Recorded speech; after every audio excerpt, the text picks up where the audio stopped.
2020 जाने को है या मे बी आप ये वीडियो 2021 में ही देख रहे हैं और आप जानना चाहते हैं कि आखिर इस वक्त गूगल माई बिजनेस में रैंक को अफेक्ट करने वाले फैक्टर्स क्या हैं। वेल, आपको इधर उधर जाने की ज़रूरत नहीं है। अगले कुछ मिनट्स में हम देखेंगे कि आखिर वो कौन से फैक्टर्स हैं जो इस वक्त आपकी लिस्टिंग की रैंक पर सबसे ज़्यादा असर डालते हैं। Hello everyone, I am Amit Tiwari for amittiwari.net।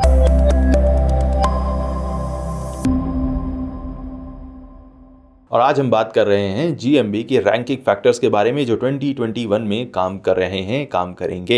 At least इस वीडियो के शूट के वक्त जरूर काम कर रहे हैं। ये रैंकिंग फैक्टर्स की लिस्ट हमने अपने क्लाइंट्स की सैकड़ों लिस्टिंग्स और आपकी हजारों लिस्टिंग्स के फीडबैक के बेस पर बनाई है। एक पॉइंट मैं पहले से ही क्लियर कर देता हूं, आपको कई सारे विदेशी एक्सपर्ट्स की सिमिलर रिपोर्ट्स मिलेंगी। मैंने कुछ दिन पहले ही व्हाइट स्पार्क की रिपोर्ट पढ़ी है इस टॉपिक पर। White spark without any doubt एक बेहद अच्छी लोकल एसईओ एजेंसी है। हमने उनकी कई सारी सर्विसेज यूज की हुई हैं, लेकिन हमारे रैंकिंग फैक्टर्स उनके रैंकिंग फैक्टर्स से कुछ हो सकता है मैच ना करें, और इसका रीजन बहुत सिंपल है, location.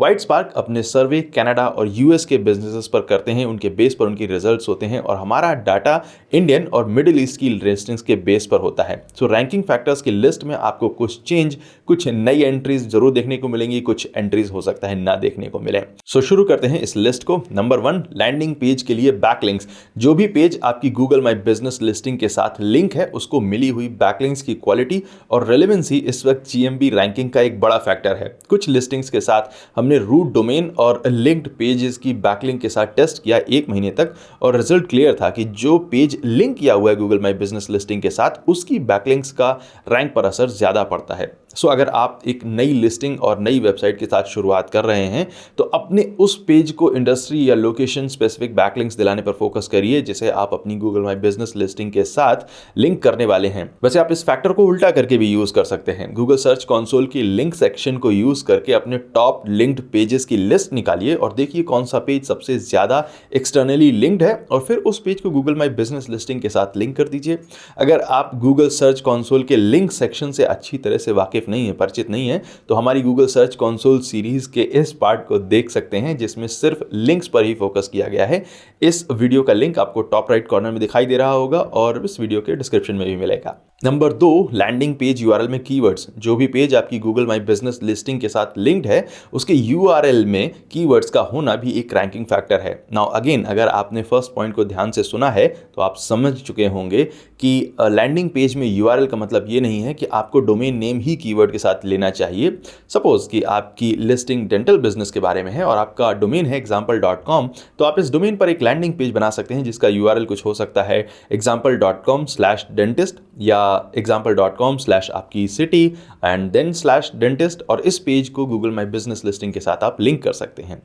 Number 3, correct categories. Google my business listing में प्राइमरी कैटेगरी और एडिशनल कैटेगरीज का सही होना एक मेजर रैंकिंग फैक्टर है।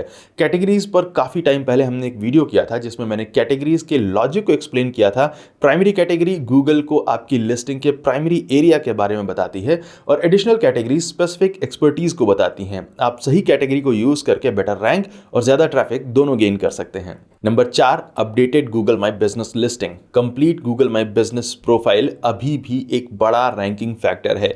काफी सारे ऐसे एरियाज हैं जिन्हें मे बी आप सही से यूटिलाइज नहीं कर रहे हो, लाइक ओपनिंग डेट, एट्रीब्यूट्स और डिस्क्रिप्शन। इन सभी को सही से फिल करना इंपॉर्टेंट है। Number 5, post. Google my business की पोस्ट आपके लिए एक रैंकिंग फैक्टर हो सकती है अगर आप पोस्ट के डिस्क्रिप्शन पर फोकस करें। पोस्ट के डिस्क्रिप्शन में जो टेक्स्ट आप यूज कर रहे हैं, उसमें कीवर्ड्स को नेचुरली यूज करके आप अपनी लिस्टिंग को सही क्वेरी के लिए गूगल सर्च रिजल्ट्स पर शो कर सकते हैं।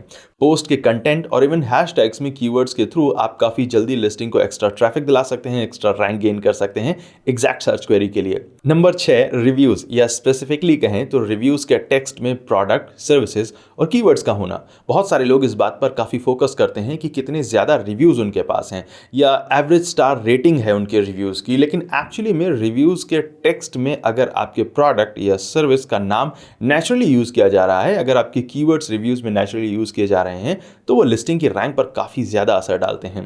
नाउ इसका मतलब ये नहीं है कि आप अभी तुरंत 3-4 जीमेल आईडीज़ बनाकर खुद को ही रिव्यू पोस्ट कर दें। इस तरह की हरकतों से आपकी लिस्टिंग सस्पेंड हो सकती है और रिव्यूज़ तो जेन्युइन होंगे ही नहीं वैसे भी। इसकी जगह पर आप अपने कस्टमर्स को रिक्वेस्ट कर सकते हैं, उन्हें गाइड कर सकते हैं कि वो आपको रिव्यू देते वक्त उन सर्विसेज या प्रोडक्ट्स को ज़रूर मेंशन करें जो उन्होंने आपसे परचेज किए हैं। इस तरह से आपके जो कीवर्ड्स हैं, जो आपके प्रोडक्ट या सर्विसेज हैं, वो ऑटोमेटिकली रिव्यू में आ जाएंगे।